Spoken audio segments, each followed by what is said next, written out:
Yeah, Afaki, Mungu wangu amenipaka damu yake, akanipaka rangi yake, amenilinda. Yo, hata wachawi siniweza. Yo, Mungu wangu, Mungu wangu, Mungu wangu. Everyone, so narito si Chef Annabel na mag-present sa kaniyang dish para sa kaniyang entry for the market basket event. Yan.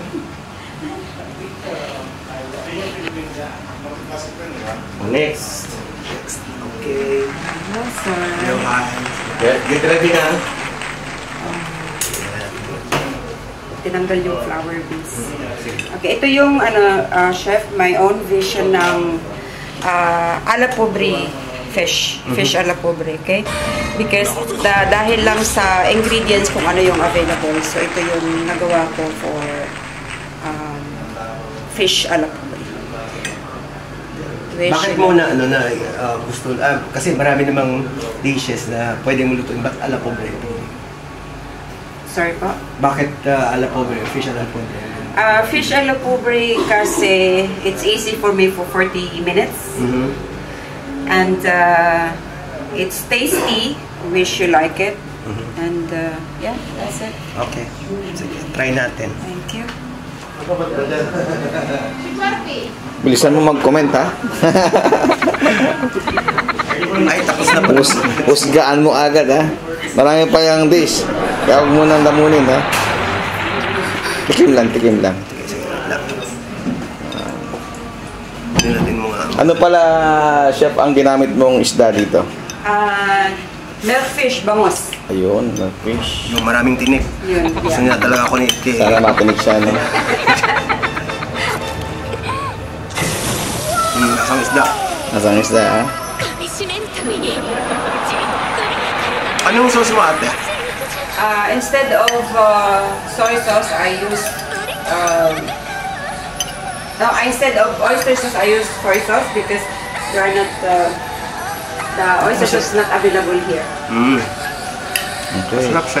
May asukal din to. Magaling.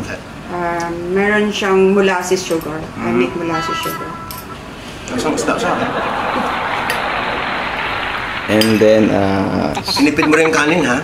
yung ano niya, yung Naman ako grade 1. dawin ng pagluluto, pinride mo muna yung masarap fish. Okay. Masarap siya. Thank you. Sarap. Okay, tama na. Mayroon mo na ubusin. Ito ay si Albert, Chef Albert, to present his creation for the Market Basket Battle of Chef. Sige, salang na yan. Hello, Chef. Ang napunta po sa aking ingredients ay ground beef. So, ang nasa ko sana ay tacos since the ingredients is not there. So, I choose to saute the ground beef inspired by like Thailand, but they don't have basil. So, what I did is I saute the ground beef with olive oil. It's a basic ingredients with paprika, and then there's a rice, and I make a sauce. It's a peppercorn sauce. So what is inside of the sauce is like basic ingredients: onion, garlic, and pepper. Wow. And I put some brandy on it to boost the flavor. Brandy, ha? Dandan ka, malasing ka. Touch of brandy. And then I put some cream on it. Yeah, that's it.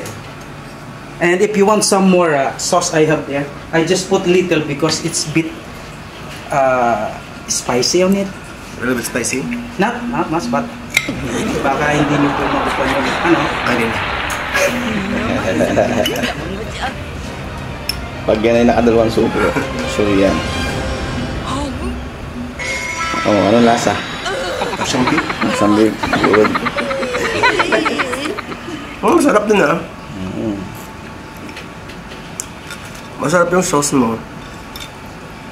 Thank you, chef. sir. Ano ba yung ingredients ng sauce again? Onion, garlic, Ah. and I saute with olive oil.